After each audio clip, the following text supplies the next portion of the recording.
Our first question will come from Jay Anderson. What's up, Jay? Thanks very much, Phil. Not doing too bad. I wanted to ask you, first of all, with Ryan Bader. Oh, can you hear me? Oh, I got you.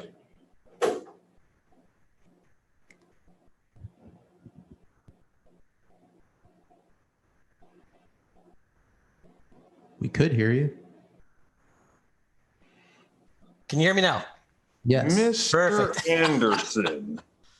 I get that way more often than I care to admit. Let me just start over. With Ryan Bader losing that light heavyweight title, that kind of eliminates an obstacle you had in getting back to the title shot, namely the losses to him. Not that I'm questioning your motivation, but does that light a little extra fire under you heading into this fight? It's kind of like all things are connected. It's I got to get through this fight in order to get back to the belt. So, I mean, I'm as motivated for this fight as I am for the next fight because it's all connected to where I want to be. When you look at this one, I mean, you and Lyoto first fought, 7 years ago. Needless to say, you've grown, but how have you changed? And do you see him as having changed his game significantly since that first fight? Yeah. He's in his last fight versus Chael Sonnen, he was he showed a little bit more range in terms of techniques than I've seen previously. He's always been good with his knees, but he looked, pretty athletic. He moves pretty well. So a little bit. He's definitely an evolved fighter as well. The last one for me, I mean, this is going to be a different kind of fight for you. No crowd, both corners audible. What are you expecting going in there? And have you done anything to kind of prepare for that environment in terms of, imitating it in the gym? Preparing for a, silent arena? I train in a silent gym all the time. I mean, that's the hard part is training for, not being able to hear and training for a loud crowd. But this, I imagine, will be very similar to training. Sometimes you have a tough guy that comes in from somewhere else and his coaches are there coaching him and your coaches are there coaching you. And it'll be very similar to that. But, all right. Well, I'll let you know. Best of luck this weekend. Thank you. Steve Drew. All right. Thank you, Phil. It's always a pleasure to talk to you. And it's been about a year now since your fight with Carl Albrechtsen, and the world has changed significantly in that time. So how has your training changed up with the new pandemic circumstances we're all living with? I now spar with the mask on because it's very similar to the training mask. No, I'm kidding. I don't. What I mostly do is my training time has changed and my training schedule has changed. I'm the flexible parent in my house, so with no school, I spend most of my time at home teaching and making food and all of those good things. And I get my workouts in the morning and then again in the evening. And other than that, not much has changed. It's just being more flexible and more intentional with my time. All right.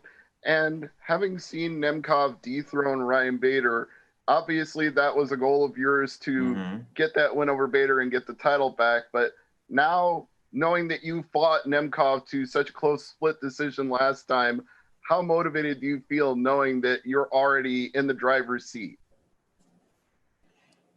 Well, I'm as motivated as ever. And, all things are connected. This fight is my ultimate goal is to get back to that Bellator world title and be the champion and have the belt. And I want that belt. And this fight is standing in the way of me getting into a championship fight. And so, and that's been my thought process all along is, just stay doing what you're doing. You got to string together a bunch of victories, make your case that you want to be the champion, and that's the way it works. So, I'm pumped and I'm motivated. All right. Well, we look forward to seeing your performance on Friday. Thank you very much. Thank you. John? Hi, Phil. I was wondering, I know you beat Machida back in 2013. Do you remember anything from that fight? And did you rewatch that fight before this one? That was a special fight for me. Big name like Machida, for the former champion, down in Brazil. Everything was. That was a really big fight. And especially for my career, and that's a fight I'm gonna remember forever. I feel like I remember every minute of that fight, and I actually did not go back and rewatch it. I just don't want. I expect that enough time has taken place that he won't be as much like that fighter, and I know that I am nothing like. Obviously the same person had the same skill set, but improved on that. But there's less value in some of the things that happen because there's so much time that's elapsed in between. So I expect that a lot of the things that I might see, a lot of the mistakes I might find, maybe won't be there. And then just the last thing for me then, a few weeks ago, Scott Coker was saying how he believes that Bellator has the best light heavyweight division in the whole entire sport. Do you agree with that? I don't know how I can not believe that. I mean, we stack up well. I wouldn't even say stack up. We simply have the best fighters in the world. Thanks, Phil. Appreciate the time. Mm-hmm. Giancarlo? Hi, Phil. You've had your fair share of rematches in the past, like with Bader and McGeary. Just does it make it more difficult going into a rematch? Like, do you feel a little hesitant at times because maybe some of the things you did in that first fight might not work in the second fight? That's always a thing going in with rematches, and I felt that with my rematches with Bader and McGeary. And but this one is a little bit different. So much time has gone past. I'm not exactly sure how much is the same I'm going to get. He's probably going to get an entirely different look. Not even by my choosing. That's just who I am now. And, there's a lot to overthink. That's the thing with rematches. It's a lot to overthink. And I try my best not to. I've gotten my game to a place where I'm completely confident every time I go in what I'm capable of doing. And I've just improved on so much in between 2013 and now that, you don't want to overthink it by going back and looking at your old mistakes. And the final question for me, you just spoke about that, like improving. What area of your game do you feel you've improved on the most? Well,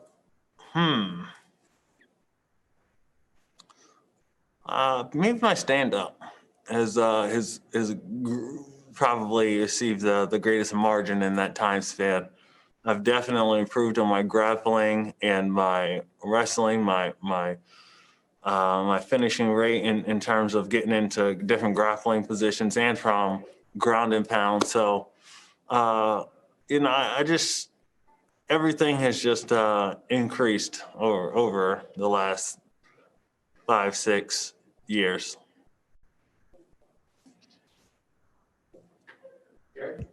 Garrett? Excuse me, gentlemen. I'm just in the middle of dinner in London. So do forgive me. Let me just finish what's in my mouth. Mr. Davis, sir, you know with the mask on you look 25, not 35. Ah, thank you.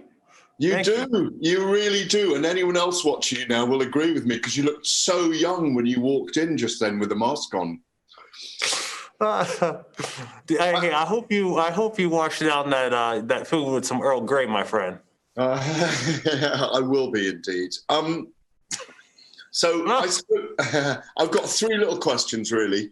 I spoke to you during lockdown, and we had an amazing chat, and you were at home with the family, and you were saying that you really wanted to carefully tailor, not gym hopping too much when you were training. How has that changed then in reality, getting ready for the fight? Man, it did not change. I just kept it small. I just kept it small. When I need more training partners, I have my set guys that I work with, and I did my best to coordinate that they come to me, and that was what worked, and that's what worked. So I kept it as small as possible and stayed in one spot. Can I just take you back to that question? Very good question just now by one of the other journos about the first fight with Lyoto Machida, because I remember that fight as well.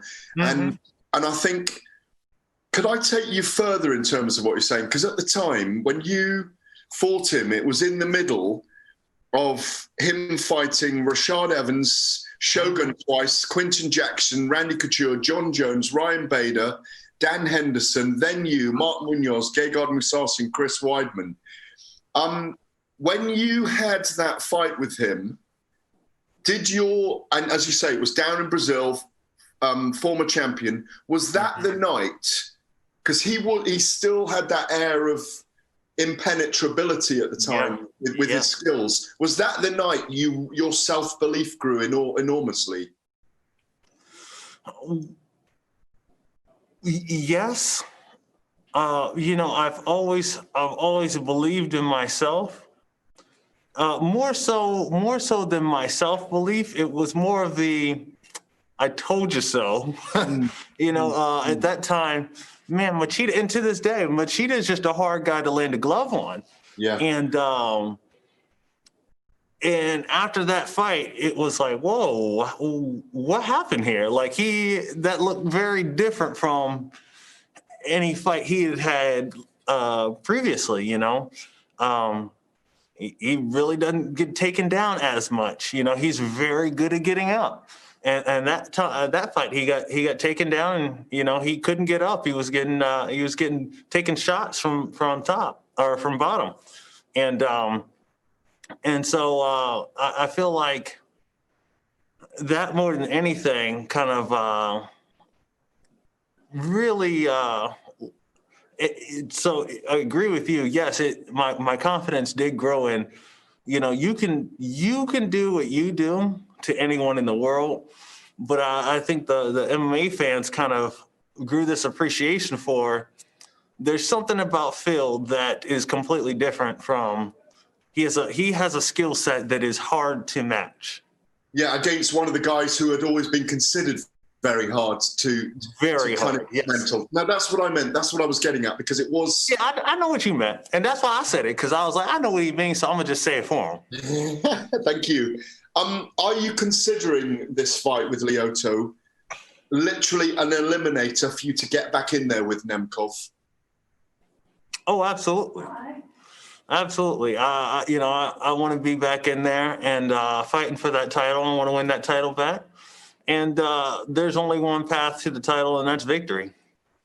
And that's always been the plan. That's even before I had the belt the first time, it was win, win, win, and then you'll end up at the title. So this is no different. All right. Thank you very much, Phil. Appreciate it. We'll be right back with Katz and Ghana.